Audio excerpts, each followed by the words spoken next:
New York reserves. The gentleman from Oklahoma is recognized. Thank you very much, Mr. Speaker. Mr. Speaker, I yield 1 minute to the distinguished Republican leader of the House, my good friend, Mr. McCarthy of California. The gentleman from California is recognized for 1 minute. Thank you, Mr. Speaker. Mr. Speaker, yesterday, Speaker Pelosi called scrutinizing China a diversion. That could not be further from the truth. First, China lied to the world about the virus.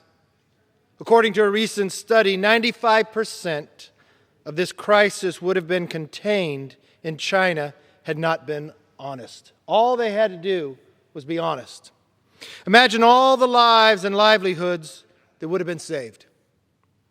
Second, during the crisis, China leveraged its stockpile of personal protection equipment for their own political gain, and at the expense of our frontline workers. And third, just this week, it was reported that China is now hacking our companies and universities to try to undermine our effort to find a cure to save lives. Speaker Pelosi should withdraw her comments. Instead, she withdrew her members from what was supposed to be a bipartisan task force on China. One that we had planned and worked for more than a year long before this virus came from the distant land. Madam Speaker, addressing China is not a diversion. Justice for Americans is not a diversion. It is what we must do to protect our country. The real diversion is the proposal on the floor today. This 1,800-page, $3 trillion proposal isn't a serious attempt at making public policy. Mr. Speaker, I listened to your talk, what you had before your conference. I listened to what Speaker Pelosi told your conference to go big. Instead of going big, it seems you went crazy. This is a political messaging bill that has no chance of becoming law. That's not my opinion. That's opinion from your own members and from the media itself. And why do they have that opinion? Let's look at the flaws in this bill itself. Its central demands were written behind closed doors, predates the crisis, and are not targeted to the coronavirus. Changing election laws won't speed up the development of treatments or cures. That was your number one bill, H.R. 1. Do you remember back when you introduced that, the very first bill in Congress? Long before anyone ever heard of coronavirus. Bailing out mismanaged pensions won't keep cash-strapped Main Street afloat as Americans practice social distancing. Suspending the cap on SALT tax deductions for millionaires and billionaires won't reach the 36 million Americans who are now unemployed. You promised to do that in your campaign, not when the virus came forth. This bill has more references to cannabis industry in it than it does to jobs, even though it is jobs, not dispensaries, that are going up in smoke. Millions of more dollars earmarked for the National Endowment for the Arts. That won't stop China from hacking our companies and universities who are working towards a vaccine. America is in a serious crisis. But unfortunately, Mr. Speaker, the House Democrats see it as a leverage to pass their socialist agenda. Mr. Speaker, Majority Whip Clyburn, who runs the independent, which I refer to as the 2.0 impeachment committee, called it a tremendous opportunity to restructure things to fit our vision. Mr. Speaker, you have a member on the other side of the aisle who authored the Green New Deal said you absolutely love to see it, while she was cheering the loss of good jobs in the energy industry. There's another member on the other side of the aisle, the co-chair of the Progressive Caucus, said about passing more legislation, the concern. She said, for me, the leverage is that there is enormous suffering. I want to assure the American public those are not the views from this side of the aisle. We do not view the coronavirus as an opportunity to reshape and restructure government. We do not smile and cheer when people lose their jobs. And we do not think to use leverage because people are suffering.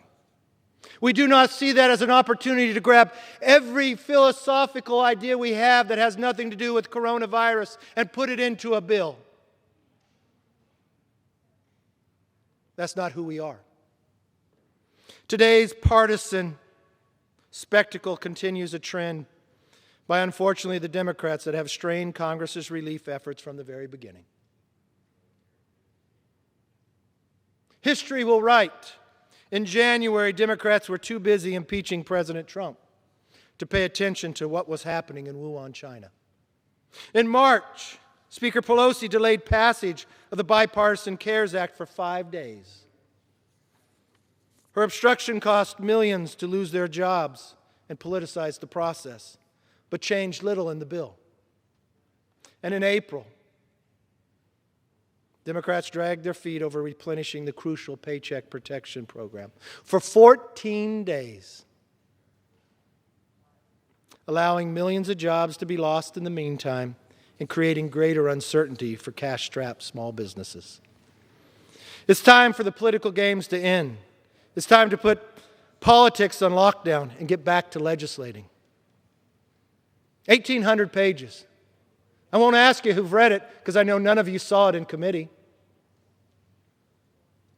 You will vote on the largest bill in the history of Congress with not one committee hearing, but you might argue back because your H.R. 1, your election law bill that you passed more than a year ago before the crisis, you want to put it in here.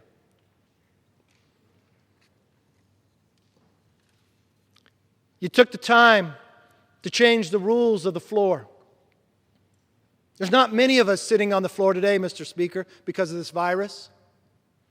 But there's more sitting on the floor today that can actually pass a bill after you pass the rules you want to change.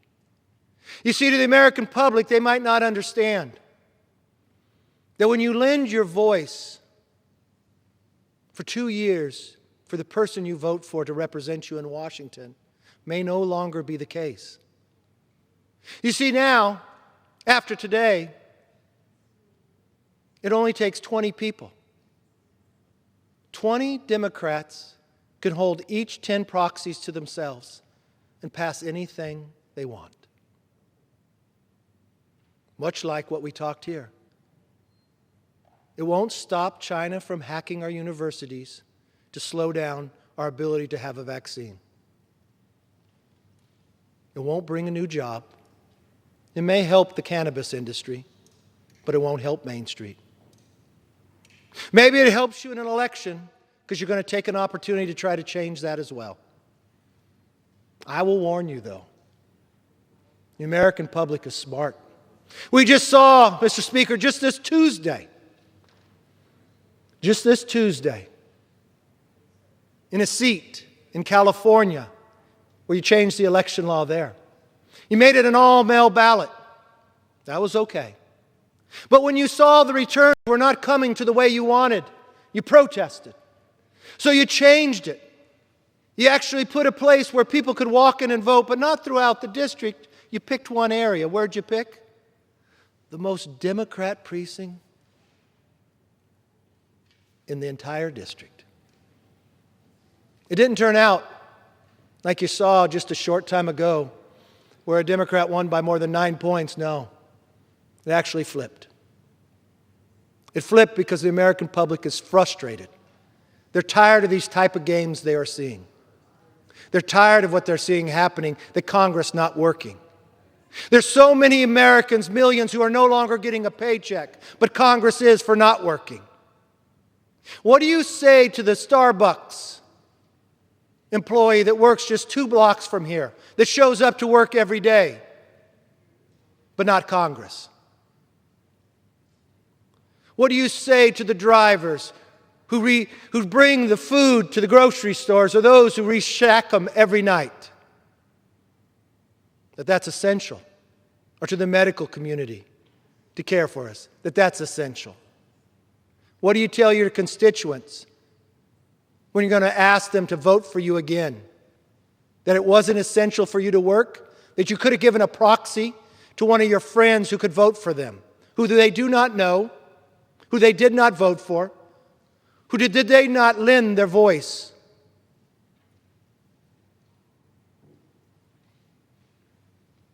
What will you say